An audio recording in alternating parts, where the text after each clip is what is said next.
from an IT perspective, right?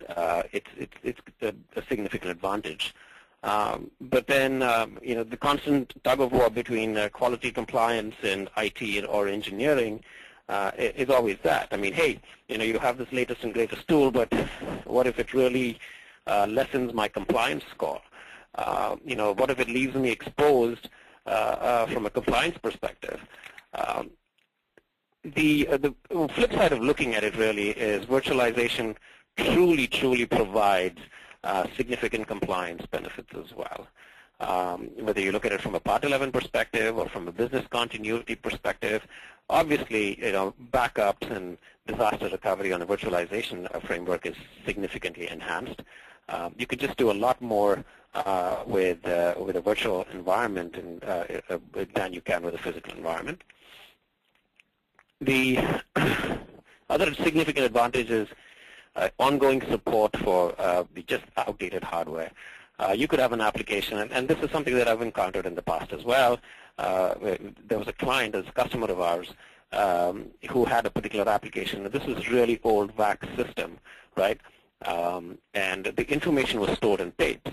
Now, the whole system was hibernated for a while because it was, they exported from that to, migrated from that to another newer application. But they could not get rid of the VAX system only because it had data which they had to still support, and the data retention period hadn't gone away.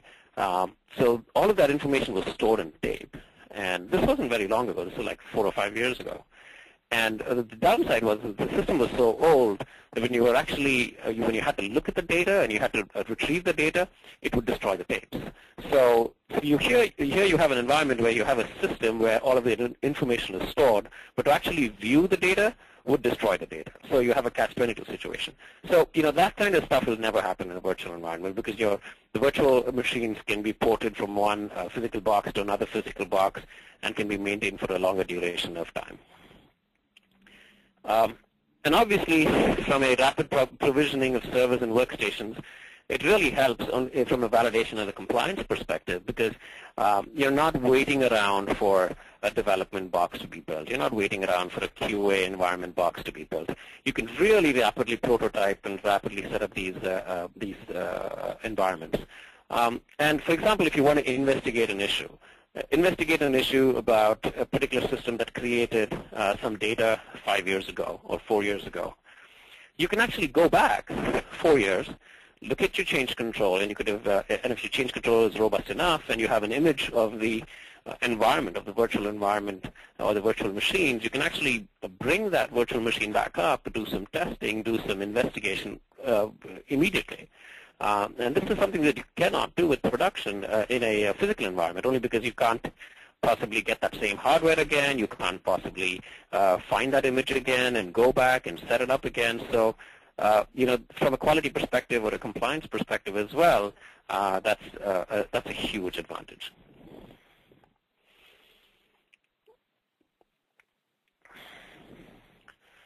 So overall, I mean, there are significant advantages from a validation or a compliance or a QA perspective within virtualization.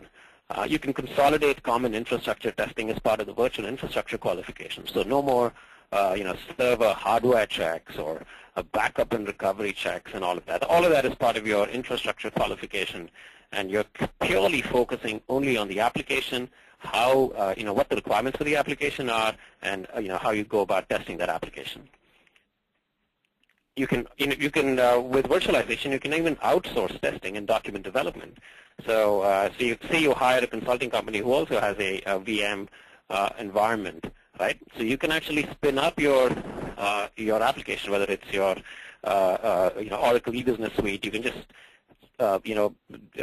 get the entire environment onto a few files, ship it across to your consultant, and make them develop those documents, and without ever spending a dime on travel dollars, without ever spending a dime on providing access to your production system and all of that stuff.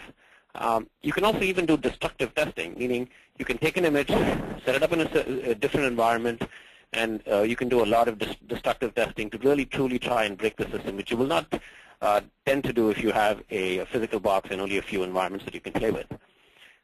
Ongoing validation costs can also be simplified.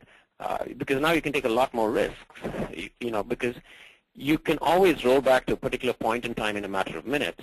So the extent of validation or the extent of testing can also be reduced because you can tend to take more risks, saying, hey, at any point in time I can always go back and always roll back. All I have to do is go look at my backup, restore the database, and I'm at my current state, but at the old configuration. So therefore, you can kind of simplify the extent of validation that you can do for your application. And of course, from a contingency planning or a disaster recovery perspective, the costs are significantly lower as well. Of course, you may have to invest in certain physical infrastructure items like SAN, and maybe you want to do replication.